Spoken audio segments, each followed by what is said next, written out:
నల్లమల అడవులు, కొండల శ్రేణి, దట్టమైన రమణీయమైన ప్రకృతి దృశ్యం, పచ్చదనం, జలపాతాలు, లోయలతో కూడిన ఈ కొండలు. అందుకే ఇదే యాగంటి వాసం ఉమామహేశ్వర ప్రియం.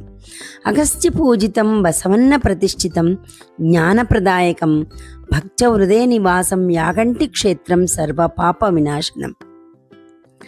ఇక్కడ ఆంధ్రప్రదేశ్ రాష్ట్రంలోని నంద్యాల జిల్లాలో ఉన్న యాగంటి క్షేత్రం అతి ప్రాచీనమైన మరియు రహస్యాలతో కూడుకున్నది. ఈ క్షేత్రం అగస్త్య మహాముని వెంకటేశ్వర స్వామి ఆలయాన్ని నిర్మించాలని భావించారు.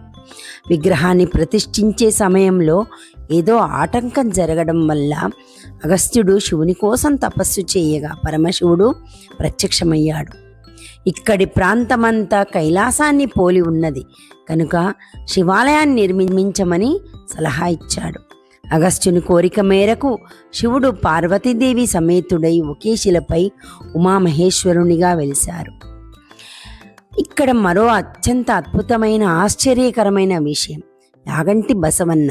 ఈ నంది విగ్రహం ఏటా పెరుగుతూ ఉంటుంది. స్థానికులు నమ్ముతున్నారు. అంతేకాదు పురావస్తు శాఖ రహస్యం తెలియలేదు. సాధారణంగా శివాలయాల్లో శివలింగం ఉంటుంది, కానీ యాగంటిలో శివుడు పార్వతి ఒకే శిలపై విగ్రహ రూపంలో దర్శనమివ్వడం చాలా ప్రత్యేకం. అగస్త్యముని తపస్సు చేసుకుంటున్న సమయంలో కాకులు భంగపరిచాయని, ఈ ప్రాంతమంతా కాకులు ఉండకూడదని శపించారని పురాణ కథ. అంతేకాదు కాకి శనిదేవుని వాహనం కాబట్టి ఇక్కడికి వెళ్ళి వచ్చిన వారికి శని ప్రభావం ఉండదని ఒక నమ్మకం. కొండల మధ్య నుండి నంది నోటి ద్వారా నిరంతరం నీరు ప్రవహిస్తూ ఉంటుంది. ఈ పుష్కరంలో స్నానం ఆచరించడం ఎంతో పుణ్యప్రదమని భావిస్తారు. కాలజ్ఞాని పోతులూరి వీరబ్రహ్మేంద్ర స్వామి కూడా ఇక్కడ కొంతకాలం ఉండి కాలజ్ఞానం రాశారని ఈ యొక్క గుహ కూడా చెబుతూ ఉంది. ఈ క్షేత్రం ఆధ్యాత్మికంగా కాకుండా ప్రకృతి సౌందర్యంతో పర్యాటక కేంద్రంగా కూడా ఎంతో ప్రసిద్ధి చెందింది.